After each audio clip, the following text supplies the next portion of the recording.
संकट मोचन हनुमान जी महाराज, बाबा नीम करोड़ी जी महाराज की जय हो। आष्टो विनायकम चैनल में आपका स्वागत है। कुछ ऐसे प्रकृति के द्वारा प्रदत्त पौधे हैं अपने यहाँ, कुछ ऐसे वृक्ष हैं जिनकी अगर उपासना किया जाए तो जीवन का प्रत्येक अमंगल मंगल में बदल जाता है। चाहे पितृदोष हो, चाहे शापित दोष हो, चाहे राहु केतु का दोष हो, चाहे काल सर्पयोग का दोष हो, चाहे तंत्र मंत्र का दोष हो, अगर इन वृक्षों का अगर उपासना कर लिया जाए, किया जाए, तो आपके जीवन में अनुभव करके देखेंगे आपके जीवन के प्रत्येक बाधा का शमन होगा। जैसे सबसे पहले पीपल वृक्ष के बारे में, पीपल को अपौरुषेय कहा गया। परमात्मा का बहुत बड़ा प्रदत्त यह वृक्ष है जिसमें परमात्मा का वास होता है, ब्रह्म का वास होता है। अगर पीपल के वृक्ष में प्रत्येक दिन जल चढ़ाया जाए, 7 परिक्रमा कर लिया जाए, आप अनुभव करके देखेंगे आपका नवग्रह अनुकूल रहेगा। आपके जीवन में कोई संकट हो जो बारंबार रिपीट होता हो, वो संकट कट जाएगा। आप अनुभव करके देखेंगे आपके जीवन में अगर किसी काम में मन नहीं लग रहा है और पीपल वृक्ष का के नीचे जाकर के एक दीपक जला दे रहे हैं, एक लोटा जल चढ़ा दे रहे हैं, 7 परिक्रमा कर ले रहे हैं, तो आप अनुभव करके देखेंगे आपके जीवन का प्रत्येक बाधा का शमन होगा। अपने जीवन में आप उन्नति के रास्ता को आप प्रखर करेंगे, उन्नति के रास्ता को प्राप्त करेंगे। आपके जीवन में कैरियर से संबंधित, स्वास्थ्य से संबंधित, पारिवारिक जीवन से संबंधित अगर कोई बाधा है जिसका संबंध नहीं हो पा रहा है, अनुकूलता नहीं हो पा रही है, तो पीपल की उपासना करें। आप अनुभव करके देखेंगे आपके जीवन की प्रत्येक बाधा का शमन होगा। प्रातः समय उठ करके स्नान ध्यान करके तांबे के लोटे से 1 लीटर के लोटे के जल में थोड़ा सा गुड़, थोड़ा सा लाल चंदन, थोड़ा सा चावल, थोड़ी सी हल्दी मिला करके ओम नमो भगवते वासुदेवाय बोलते हुए जल चढ़ाया जाए। 7 परिक्रमा कर लें, ओम नमो भगवते वासुदेवाय बोलते हुए आप अनुभव करके देखेंगे आपके जीवन का चंद महीने के अंदर बड़ी बड़ी बाधाओं का शमन हो जाएगा। बरगद का वृक्ष बहुत महत्वपूर्ण वृक्ष होता है। बरगद के वृक्ष का बरगदहिया अमावस्या का बड़ा मान होता है।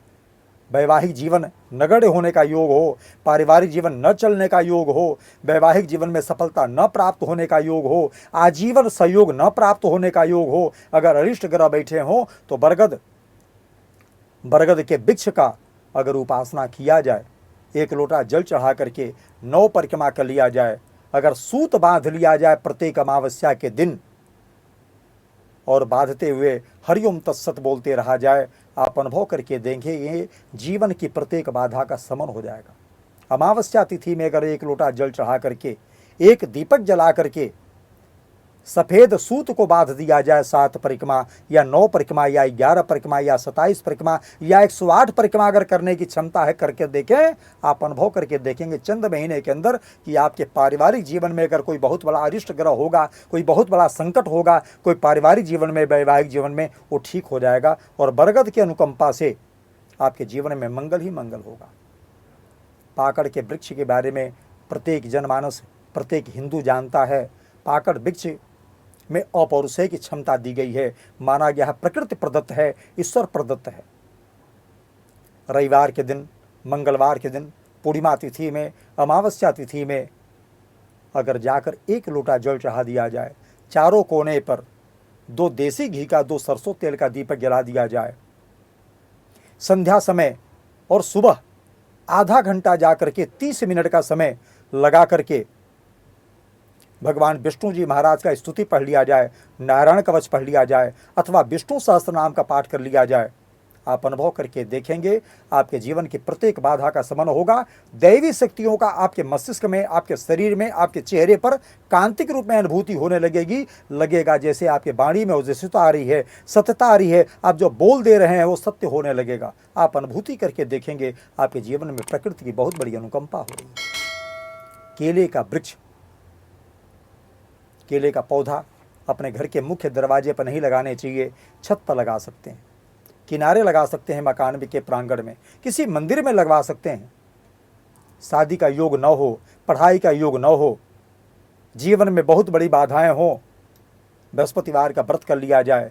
केले के वृक्ष के नीचे 1 लोटा जल चढ़ा करके पीली दाल, पीला कपड़ा चढ़ाया जाए, देसी घी का दीपक जला दिया जाए, पीले मीठे का भोग लगाया जाए, ओम ब्रिंग बृहस्पति नमः का जप किया जाए, बृहस्पति के स्तोत्र का पाठ कर लिया जाए। आप अनुभव करके देखेंगे चंद महीने, चंद वर्ष के अंदर आपके जीवन में बृहस्पति अनुकूलता देते हुए शादी, विवाह, संतान से संबंधित अगर कोई भी बाधा होगी वो सब ठीक होगा और बृहस्पति की अनुकंपा से सब कुछ ठीक होने लगेगा। तुलसी के पौधे का घर के दरवाजे में लगा दिया जाए और तुलसी के पौधे में प्रत्येक दिन 1 लोटा जल चढ़ा दिया जाए। संध्या समय में एक देसी घी का दीपक जला दिया जाए। प्रत्येक एकादशी को पूर्णिमा के दिन उनका विधिवत पूजन कर दिया जाए, पंचोपकार से या खोरसोपचार से। आप जीवन में अनुभव करके देखेंगे आपके परिवार में प्रेम होगा, आपके परिवार में अपनत्व होगा, आपके परिवार का यश कीर्ति प्राप्त होगा, आपके परिवार का सम्मान बना रहेगा और आपके जीवन में मंगल ही मंगल होगा। आप अनुभव करके देखेंगे प्रभु अपनी भक्ति देते रहेंगे, अपनी शक्ति देते रहेंगे। आप कुछ सोचेंगे उसके पहले ही आपको रास्ता प्राप्त हो जाएगा। आपके जीवन में मंगल ही मंगल होने लगेगा और आपके जीवन में तरक्की में चौतरफा प्रभु की कृपा की अनुभूति प्राप्त होने लगेगी। समी के पौधे के बारे में हम लोग चर्चा, घर के प्रांगण में समी का पौधा लगा दिया जाए। समी का पौधा एक ऐसा पौधा होता है जिसमें महालक्ष्मी जी का वास होता है। लक्ष्मी जी का सबसे महत्वपूर्ण स्तोत्र श्री सूक्त का पाठ होता है। समी की संविधा पर, समी की संविधा से गाय के घी में डुबो करके अगर श्री सूक्त के मंत्र से आहुति दिया जाए तो जीवन में उन्नति का चौतरफा रास्ता खुलने लगता है। शनि ग्रह का समी में वास होता है। शनि ग्रह 7.5 हो, ढैया हो, शनि की महादशा हो, शनि अंतर्दशा हो, अगर शनि के नाते अगर आपके सामने परेशानियां चल रही हैं जिसका समाधान नहीं हो पा रहा है, समी के पौधे में 1 लोटा जल चढ़ावें। प्रातः संध्या समय में एक सरसों तेल का दीपक जला दें। आप शनि का वहीं पर स्तोत्र का पाठ कर लें, दशरथकृत शनि स्तोत्र का पाठ करें अथवा कोई भी शनि का मंत्र, बीज मंत्र, काम बीज मंत्र, वैदिक मंत्र, पौराणिक मंत्र, किसी मंत्र का जप करें। कुछ समझ में ना आवे तो शनि चालीसा पढ़ लिया करें। आप अनुभव करके देखें चंद महीने के अंदर आपको 7.5 ढैया शनि के महादशा, शनि के अंतरदशा में अनुकूलता आने लगेगी। शनि का पौधा जहां रहता है वहां पर वास्तु दोष अगर हो उसका परिहार हो जाता है। आपके घर में सुख और शांति प्राप्त होगा, आपके जीवन में उन्नति का रास्ता होगा। अगर इन वृक्षों को अगर अपने घर में लगावें, प्रांगण में लगवावें, अपने लान में लगावें, अपने बागान में लगवावें, किसी मंदिर प्रांगण में लगवावें। पीपल, बरगद, पाकड़ के वृक्ष को घर में नहीं लगवाना चाहिए। कहीं मंदिर प्रांगण में लगवावें, कहीं खाली जगह हो वहाँ लगवावें, कहीं बाग हो वहाँ लगवाने का प्रयास करें। अपने जीवन में अनुभव करके देखेंगे आपके जीवन का प्रत्येक अमंगल मंगल में बदल जाएगा और आप जीवन में बहुत खुशहाल जिंदगी जिएंगे। प्रभु की कृपा की अनुभूति आपको बारंबार होने लगेगी। बोलिए संकट मोचन हनुमान जी महाराज की जय।